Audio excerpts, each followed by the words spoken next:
Hello everyone. Today we're going to dive into the program that I use, iDraw, to create all my lighting and blocking schematics and show how powerful this tool is in communicating the director's vision.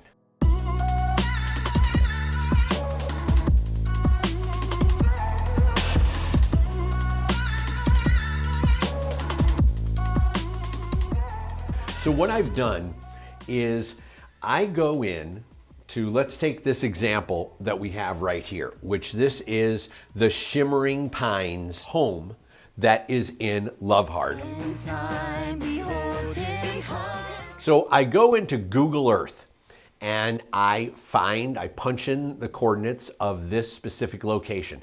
So when I'm doing my location scouting, the first thing I'm doing is I go into my sun path and I click on that icon so it tells you the longitude and latitude of where this location is, and I can plug that right in and it comes up on Google Earth. And I'm gonna punch in the street address, 2025 Napier Street, Vancouver. Search.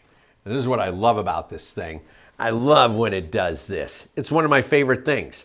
Every day I would come to work and watch that magic. Are you kidding me? Okay, so now I'm going to zoom in on that exact address. I'll scroll over it, size it up. So now we see Shimmering Pines, which is at 2025 Napier Street. I can see all my streets. I can see all my houses. So now when I go back into my program and I hit this, I turn on the Google Earth function and I'll turn off the set plan and I'll slide over to my lighting schematics. Now the location department and the art department and the transportation department see all the streets, know exactly which homes they're going to need to decorate, which homes they're going to need to acquire the deals to make sure that they can put the Christmas lights on, and you start to educate your team by doing this. This is granular. The Google Earth shot is everything. Obviously, when you're working in sets, then you're just creating top downs within, that look like that, right? Or more like my blocking schematic. So if you're working in a set, you're moving all these people around and all that stuff, and that's all cool. And the other cool thing is I have my own blocking shapes. So I have them of all sizes. I have cars, I have trees, I have boats, I have trucks, fireplaces, couches. I have all these icons, and then I colorize all my people.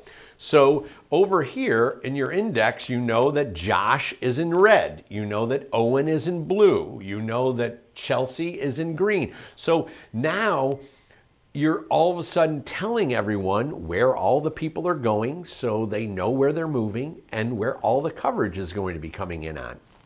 So it's like going into your toolbox and you grab your screwdriver to be able to tighten something.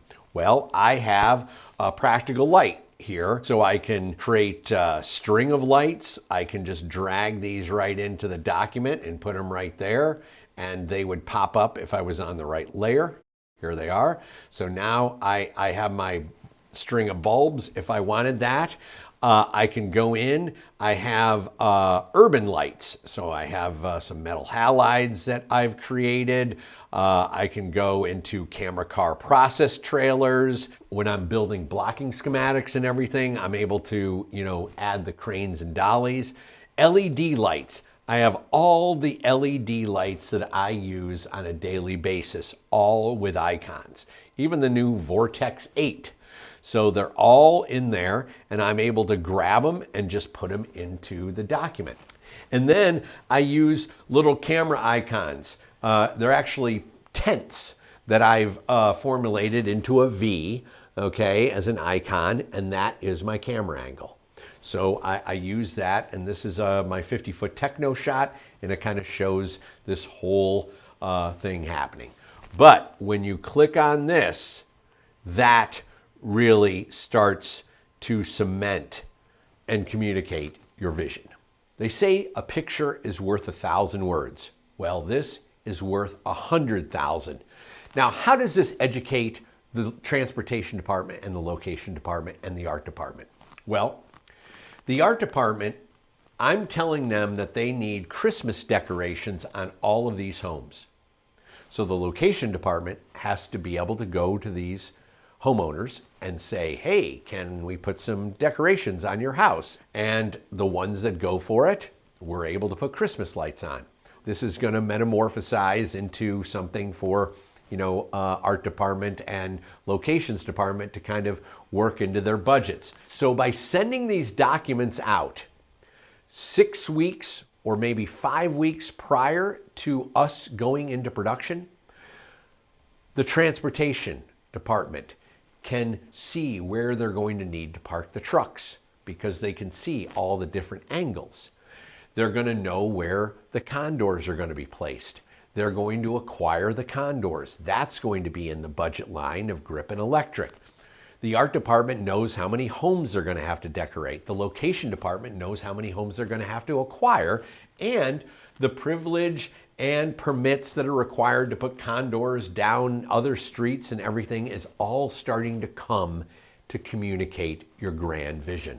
If you educate your team and you unite your team on these very specific details, they are going to then be able to budget man days. They're going to be able to say, okay, I need a guy in this condor. I'm going to have somebody in this condor, somebody in that condor. So they're going to need 3 extra electricians on the 2 shimmering pine days.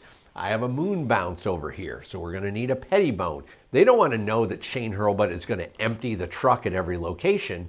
They want to know Shane Hurlbut is only going to use these lights at this location, and they can budget their man days, manpower, and all the logistics to be able to bring that to life.